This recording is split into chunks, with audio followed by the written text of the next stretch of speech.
Hello YouTube, my name is Sly. Welcome to my channel. I hope you enjoy this reaction. Make sure to like, comment, and subscribe. Without further ado, here we go. The top 10 most overrated NES games of all time, according to fans, well, according to this video. I'm going to take a look at it, see if we agree with it or not. Here we go. Here are the top 10 most overrated games for the NES, according to fans of the NES. Prepare to have your childhood memories destroyed. Number 10 is Ghosts and Goblins. No doubt this is one of the hardest. Now, this one I never really played much of, so I couldn't tell you. My personal opinion on it is just, I never got into it, so. Well, let's see what they have to say about it. Games ever, and that has made it enduring to people over the years. There is a feeling of achievement every time you get to the next stage. People also enjoy the music and the Halloween-like aesthetic. But there's also people who point out that despite the Capcom logo on the box, development was actually outsourced to the notorious company called Micronix, known for Super Pitfall 1942 and Akari Warriors, all for the NES. So the game is kind of messy. For instance, as you're walking to the right, the scenery scrolls by in a choppy manner, and the 5 different weapons you can pick up are not balanced. If you end up with one of the weaker ones, you will likely struggle until you can get it replaced by a random drop. People also feel that the difficulty is too over the top to be enjoyable. You end up having to repeat the same sections over and over again. Even when you develop a strategy, it doesn't always work, since enemies don't spawn the same way every time. To top it off, you have to play through the game twice to get the true ending. Damn.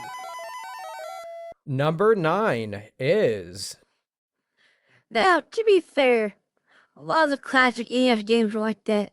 Yeah, Super Mario Brothers, that actually beat it. You play it over again, but those are harder. You have Zelda, Legend of Zelda was the same way. You can play it, that you beat it. You can play it again, but it's different. So it's not really that uncommon for classic NES games to be that way. Duck Hunt. Although light gun games had already been a thing since the 1970s, Duck Hunt is what brought it to the masses. No, I didn't mind Duck Hunt. I thought that was kind of fun. I rated kind of fun. Was a launch title for the NES, and it was included in many of the bundles along with the light gun itself. It was easy to understand how to play. All you have to do is point the gun and shoot. And I'll also add that for little kids, a toy gun was fun to play with on its own. It made for some very memorable Christmases, but other people say that once you take away the warm memories and the novelty of it, what you have left is a pretty boring game. All you do is shoot the duck or the clay pigeons over and over again. There's only 3 game variations, hardly any music. You see the same scenery forever, and there's other light gun games on the NES that are just superior in every way, such as Freedom Force, Gotcha, and Barker Bill's Trick Shooting. Now, I have heard of these two. This one I know about. It's not too bad. I never heard of these two before, though. If you guys have, let me know.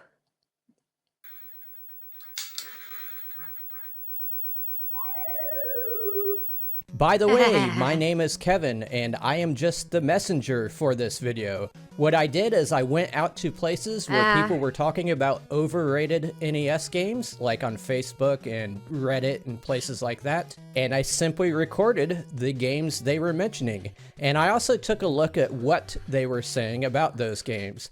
In a lot of cases, they don't hate these games. They just feel that, you know, everyone's saying it's A tier, but it should be B tier or something like that. Don't take this video too seriously. Just enjoy yourself. Let's get on to the next one. Number 8 is Super Mario Bros. 2, the American version. There was a time when Nintendo sequels were drafted. Now, this one I didn't much care about. I didn't like the way it played compared to the first Super Mario Brothers. But that's just my own personal preference on that. Drastically different. And Mario 2 is the poster child of that concept. Instead of Bowser as the last guy, we get Wart. Instead of 2 characters to choose from, we got 4. There was all kinds of new enemies, many of which would appear in future Mario games. The game was well received by the fans at the time, becoming the best-selling NES game that was never packed in with the NES. But there are people who adamantly argue that this game is garbage. The Mario 2 that we got in America was a reskinned version of another game called Doki Doki Panic. And no, that's not a Baby Metal song. The real Super Mario Bros. 2 was left in Japan. What we got, according to the detractors, was a game that was too easy, had floaty physics, had monotonous sand digging sections, had drab turnip pulling mechanics, and it was just way outside the norms of the Mario universe. That does really surprise me. A lot of games from Japan didn't make it over to the US. Case in point of the Final Fantasy series. For the longest time, the numbering of Final Fantasy was different between the US and Japan, but that changed when Final Fantasy 7 came out on the PlayStation. Just an interesting note point. Number 7 is Star Tropics. This game is beloved by many and even made my top 10 hidden gems for the Yeah, this one was a fun play.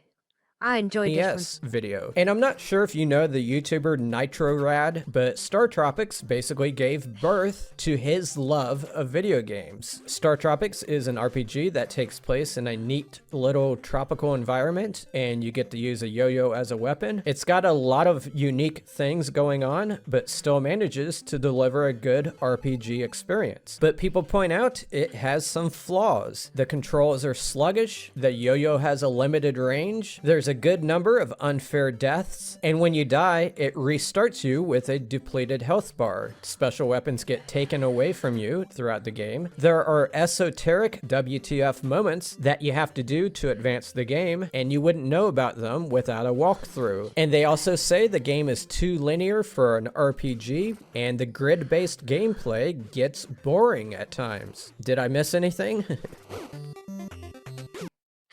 Now, this game was a lot like Zelda.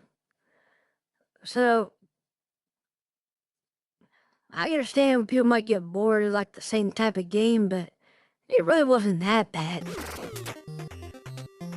Number 6 is The Legend of Zelda. You may have heard of this game. It's considered a grand adventure and has appeared on many top 10 lists, including ones. Now, that's what I did like. I liked the Zelda series. It was always fun, I thought. It's from Mike Matei, A little aggravated at times, but fun. Sega Lord X, Watch Mojo, IGN, Game Chasers, and some weird channel called Red Cow Arcade. Usually this game is number 1 or 2 on those top 10s, but some say that is way too high. They say the gameplay amounts to you wandering around aimlessly, trying to figure out what you need to do next. Many of the things you need to do are impossible to figure out on your own and require a strategy guide or walkthrough. Yes, it is a game of exploration, but these people point out that a good amount of that exploration boils down to randomly burning bushes, randomly bombing walls, and randomly pushing on rocks. You'll need to keep track of all those bushes, walls, and rocks that you've already checked out. Otherwise, you end up doing it all over again. Not quite a recipe for fun. The in-game maps are insufficient at helping you with that. In the end, the game is much like us. It's old, so it lacks the modern conveniences of today's adventures. Number 5 is River City Ransom, also known as Street Gangs in some parts of the world. I don't think I've ever seen this game before.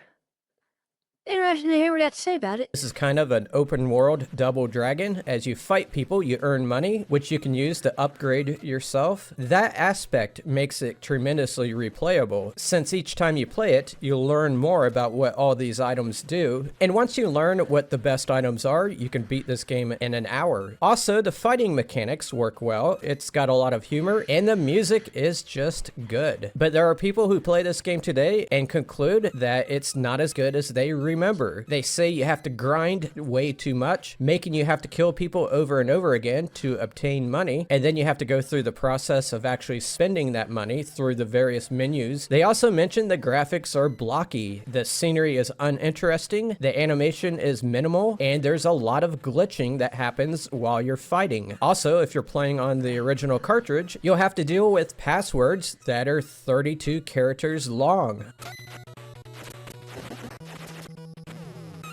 Number 4 is Super Mario Brothers. Oh, I love this game. I played the heck out of this game.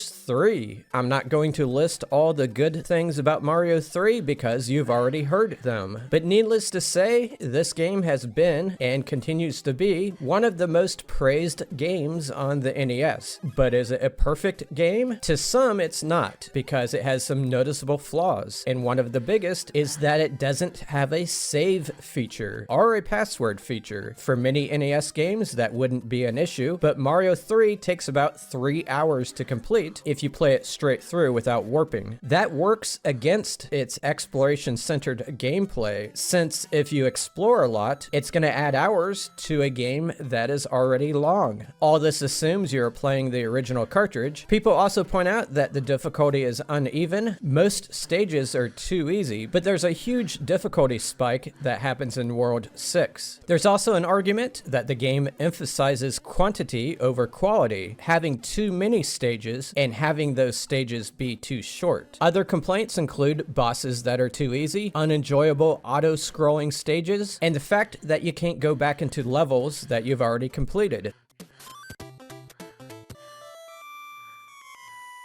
Number 3 is Zelda 2: The Adventure of Link. I'm not surprised to see this. I remember this game. I remember playing it, but I don't remember a whole lot about it.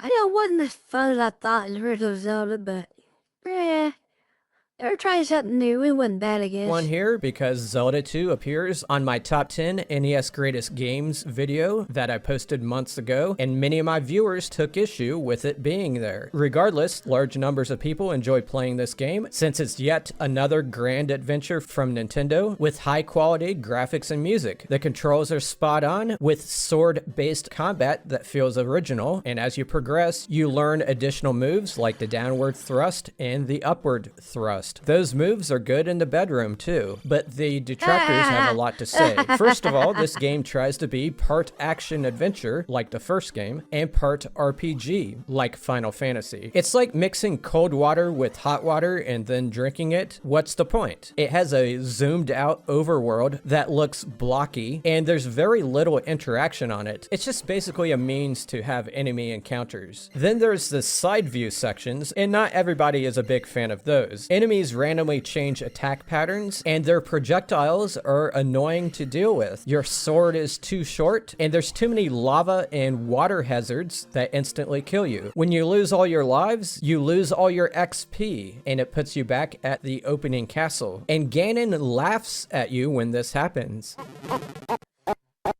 It's like the game is trolling you.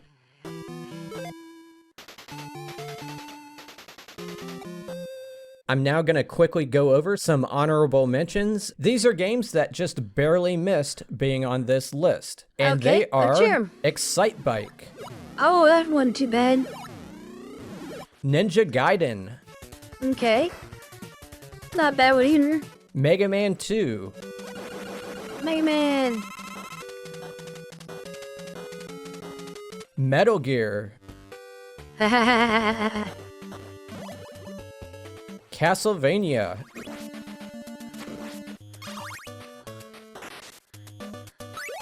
DuckTales,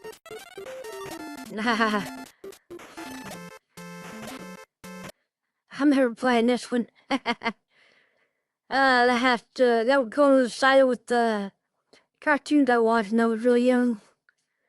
Oh, DuckTales and Tailspin and stuff like that. And last but not least, Battletoads. Yep, Battletoads.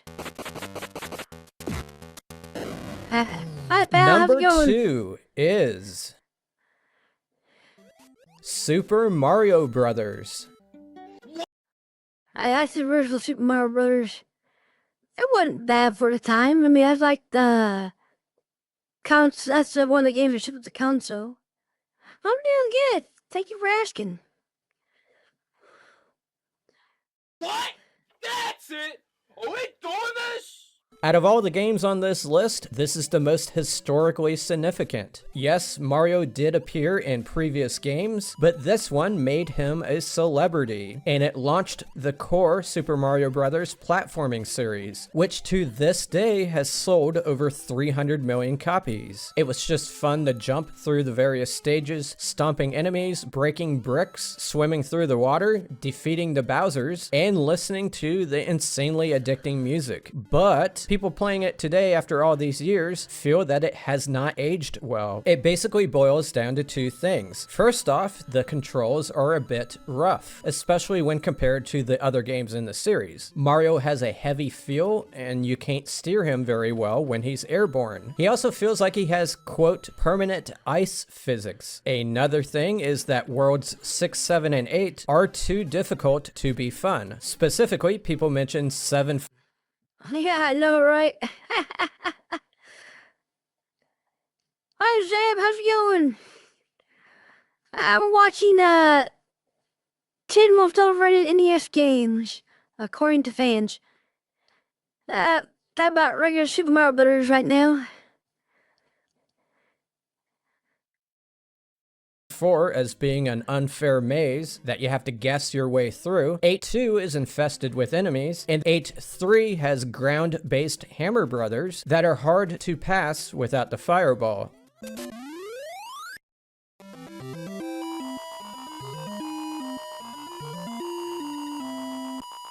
Okay, here we are. Number 1. Alright, what there's gonna be?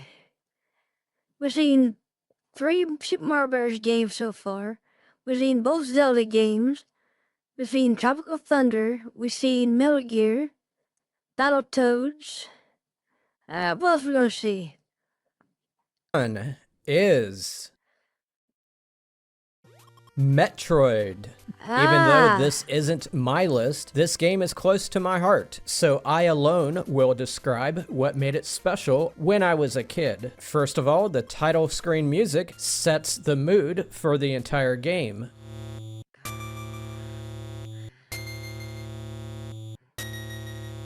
You are alone on a desolate planet in a labyrinth that you don't know your way around. Nobody is coming to help you, so you have to do whatever it takes to survive, finding your way around and upgrading yourself with the abilities that are hidden within the environment. There are only 3 bosses in the game, which makes finding and killing each one a dramatic event. But people point out a lot of flaws, and one of them is that there's no map screen, as there was in just about every Metroid game after this one. You could make your own map on paper, or you can use a guide, but obviously having a map in the game would have been ideal. There's also a lot of copy and paste to the game's layout. So you're walking down a hallway and it looks just like other hallways that you've been through, so you kind of get lost. The controls are considered good overall, but it's far too easy to fall into lava or acid, and jumping out of those substances is harder than it should be. People also do not like the enemies. Many of them are crawling on the ground below your knees, but you can't squat and shoot them. Enemies will also follow you into doorways and score cheap hits on you, but by far the biggest flaw is that when you die, you start off with only 30 units of health. Getting that filled back up means you have to pick a spot where there's a lot of respawning enemies to sit around and kill them over and over again. Not a very good recipe for fun.